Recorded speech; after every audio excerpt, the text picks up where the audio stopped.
राधे कृष्ण। आप सभी को वैशाख मास महात्म्य अध्याय 6। श्री नारद जी कहते हैं, राजेंद्र सुनो, मैं संक्षेप से माधव के पूजन की विधि बतला रहा हूँ।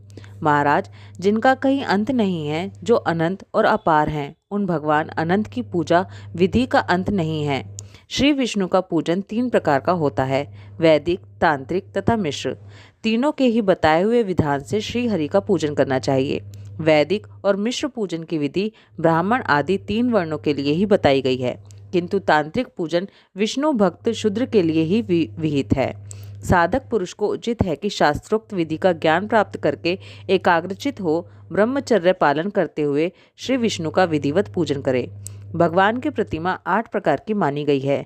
शिलामयी, धातुमयी, लोहे की बनी हुई, लीपने योग्य मिट्टी की बनी हुई, चित्रमयी, बालू की बनाई हुई, मनोमयी तथा मणिमयी। इन प्रतिमाओं की प्रतिष्ठा 2 प्रकार की होती है, एक चल प्रतिष्ठा और दूसरी अचल प्रतिष्ठा।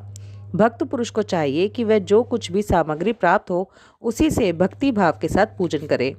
प्रतिमा पूजन में स्नान और अलंकार ही अभिष्ट है, अर्थात भगवती ग्रह को स्नान कराकर पुष्प आदि से श्रृंगार कर देना ही प्रधान सेवा है।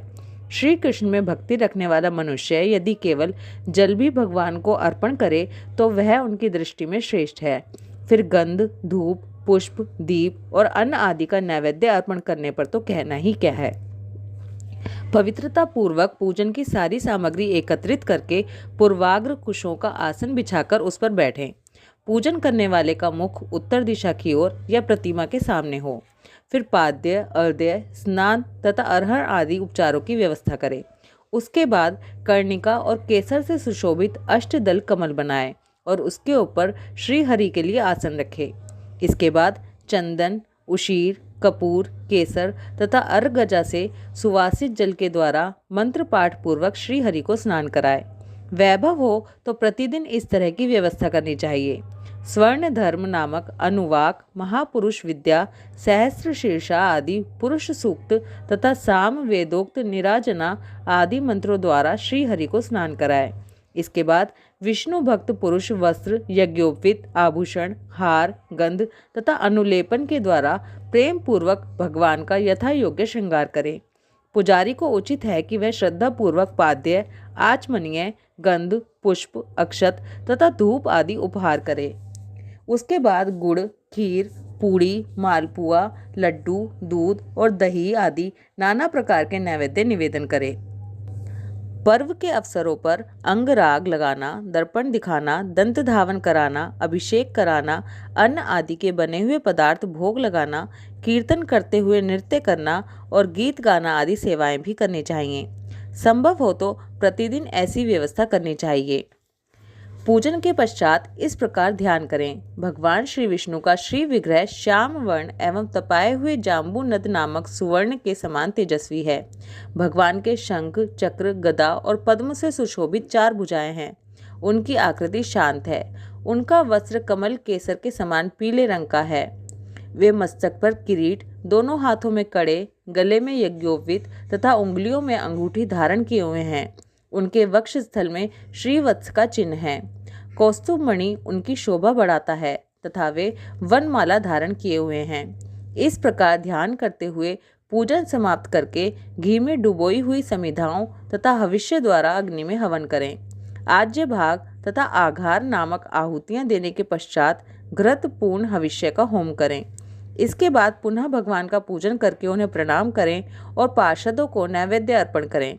उसके बाद मुख शुद्धि के लिए सुगंधित द्रव्यों से युक्त तांबुल निवेदन करना चाहिए। फिर छोटे बड़े पौराणिक तथा अर्वाचीन स्तोत्रों द्वारा भगवान की स्तुति करके भगवन प्रसीद, भगवान प्रसन्न होइए, इस प्रकार कहकर दंडवत प्रणाम करें। अपना मस्तक भगवान के चरणों में रखकर दोनों भुजाओं को फैलाकर परस्पर मिला दें और इस प्रकार कहें, परमेश्वर, मैं मृत्यु रूपी ग्रह तथा समुद्र से भयभीत होकर आपकी शरण में आया हूँ, आप मेरी रक्षा कीजिए। इसके बाद भगवान को अर्पण की हुई प्रसाद माला आदि को आदर पूर्वक सिर पर चढ़ाएं तथा यदि मूर्ति विसर्जन करने योग्य हो तो उसका विसर्जन भी करें। ईश्वरीय ज्योति को आत्म ज्योति में स्थापित कर लें। प्रतिपा आदि में जहाँ भगवान का चरण हो वहीं श्रद्धा पूर्वक पूजन करना चाहिए। तथा मन में ये विश्वास रखना चाहिए कि जो संपूर्ण भूतों में तथा मेरे आत्मा में भी रम रहे हैं वे ही सर्वात्मा परमेश्वर इस मूर्ति में विराजमान हैं। इस प्रकार वैदिक तथा तांत्रिक क्रिया योग के मार्ग से जो भगवान की पूजा करता है वह सब ओर से अभिष्ट सिद्धि को प्राप्त होता है। श्री विष्णु प्रतिमा की स्थापना करके उसके लिए सुदृढ़ मंदिर बनवाना चाहिए तथा पूजा कर्म की सुव्यवस्था के लिए सुंदर फुलवाड़ी भी लगवानी चाहिए। बड़े बड़े पर्वों पर तथा प्रतिदिन पूजा कार्य का भली भांति निर्वाह होता रहे, इसके लिए भगवान के नाम से खेत, बाजार, कस्बा और गांव आदि भी लगा देने चाहिए। जो करने से मनुष्य भगवान के सायुज्य को प्राप्त होता है। भगवती ग्रह की स्थापना करने से सार्वभौम के पद को, मंदिर बनवाने से तीनों लोकों के राज्य को, पूजा आदि की व्यवस्था करने से ब्रह्मलोक को तथा इन तीनों कार्यों के अनुष्ठान से मनुष्य भगवत सायुज्य को प्राप्त कर लेता है। केवल अश्वमेध यज्ञ करने से किसी को भक्ति योग की प्राप्ति नहीं होती। भक्ति योग को तो वही प्राप्त करता है जो पूरी रीति से प्रतिदिन श्री हरि का पूजन करता है। वही शरीर शुभ कल्याण का साधक है जो भगवान श्री कृष्ण को साष्टांग प्रणाम करने के कारण धूलि धूसरित हो रहा है। नेत्र भी वे ही अत्यंत सुंदर और तप शक्ति के संपन्न हैं जिनके द्वारा श्री हरि का दर्शन होता है। वही बुद्धि निर्मल और चंद्रमा तथा शंख के समान उज्जवल है जो सदा श्री लक्ष्मीपति के चिंतन में संलग्न रहती हैं, तथा वही जिव्या मधुर भाषिणी है जो बारंबार भगवान नारायण का स्तवन किया करती है। स्त्री और शूद्रों को भी मूल मंत्र के द्वारा श्री हरि का पूजन करना चाहिए तथा अन्य वैष्णव जनों को भी गुरु की बताई हुई पद्धति से श्रद्धा पूर्वक भगवान की पूजा करनी चाहिए। यह सब प्रसंग मैंने तुम्हें बता दिए। श्री माधव का पूजन परम पावन है।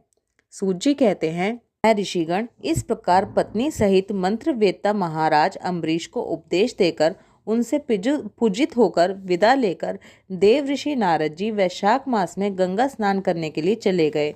लोक में जिनका पावन सुयश फैला हुआ था, उन राजा अम्बरीश ने भी मुनि की बताई हुई वैशाख मास की विधि का पुण्य बुद्धि से पत्नी सहित पालन किया। वैशाख मास महात्म्य अध्याय 6 समाप्त। ओम नमो भगवते वासुदेवाय। राधे कृष्णा।